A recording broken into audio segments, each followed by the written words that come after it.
नहीं, बिल्कुल ये जो जिस घटनाक्रम हुआ है ये बहुत ही, मैं इसकी निंदा भी करती हूँ और जो हमारे शहीद हुए हैं उनके परिवारों को मेरी तरफ से मैं श्रद्धांजलि भी उनको शहीदों को श्रद्धांजलि अर्पित करती हूँ। परिवारों को भी मैं अपनी तरफ से कहना चाहूंगी कि जो भी सरकार की ओर से होगा हम लोग आपकी हर प्रकार से सहायता करेंगे। आज बजट के रिप्लाई के दौरान कुछ बड़ी घोषणाएं करी है, हालांकि कांग्रेस की तरफ से बजट को निराशाजनक बताया गया। एक साधारण सी प्रतिक्रिया।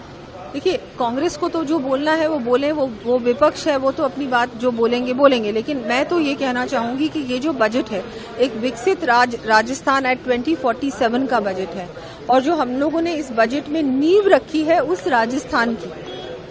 राजस्थान का फाउंडेशन हम लोगों ने इस बजट में रखा है और हर बजट में आप देखेंगे उसी दिशा में हम लोग जाएंगे। एक ऐसा राजस्थान जो सबसे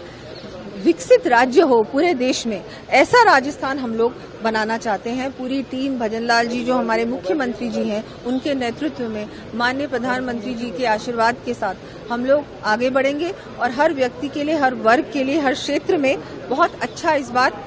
बजट दिया गया है। हर क्षेत्र में अगर हमारे नौजवान शहीद हो रहे हैं, मुझे लगता है कि सरकार को निसंकोच होकर कदम उठानी चाहिए और जो दावा बार बार किया जाता था कि वादी में सब कुछ संतोषजनक है और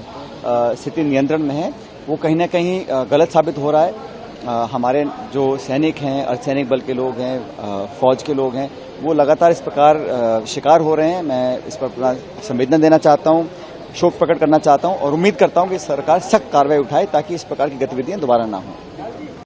देखिए, ये हमारे लिए एक बहुत ही चिंता का विषय है कि जम्मू कश्मीर में पिछले कुछ दिनों से जो आतंकवादी हमले हैं वो लगातार बढ़ते जा रहे हैं और उनके इंटरवल्स भी जो है वो कम होते जा रहे हैं। ये हमारे लिए एक चिंता का विषय है क्योंकि हिमाचल जम्मू कश्मीर के साथ लगता हुआ राज्य है। उस दृष्टि से भी हमारी इंटरनल सिक्योरिटी के लिए एक बहुत बड़ा मसला है और जैसा हमारे नेता राहुल गांधी जी ने कहा है कि इस मुश्किल घड़ी में विपक्ष और पूरा इंडिया गठबंधन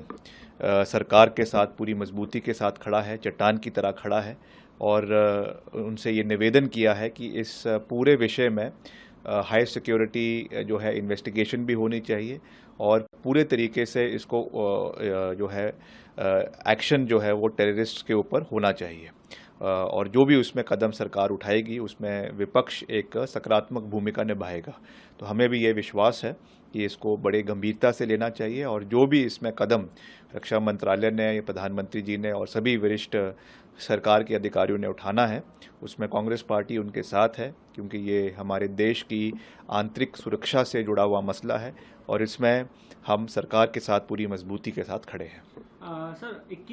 आपको लगता है उससे पहले एक मीटिंग और होनी चाहिए जिसमें सिर्फ टेररिज्म को लेकर चर्चा हो और सारी पार्टियों के प्रमुखों से इस पर चर्चा की जाए, सबको भरोसे में लिया जाए ताकि सरकार जो कदम उठाए उसमें आप लोग साथ खड़े रहें? क्या ऐसा भी होना चाहिए? देखिए, ये तो हमारी जो पार्टी की नेशनल लीडरशिप है वो इस चीज़ को डिसाइड करेगी कि किस तरीके से मीटिंग होनी चाहिए, क्या उसकी रूपरेखा होनी चाहिए, क्या पहले प्री मीटिंग होनी चाहिए, फिर उसके बाद मेन मीटिंग होनी चाहिए, क्या उसके मुद्दे रहने चाहिए।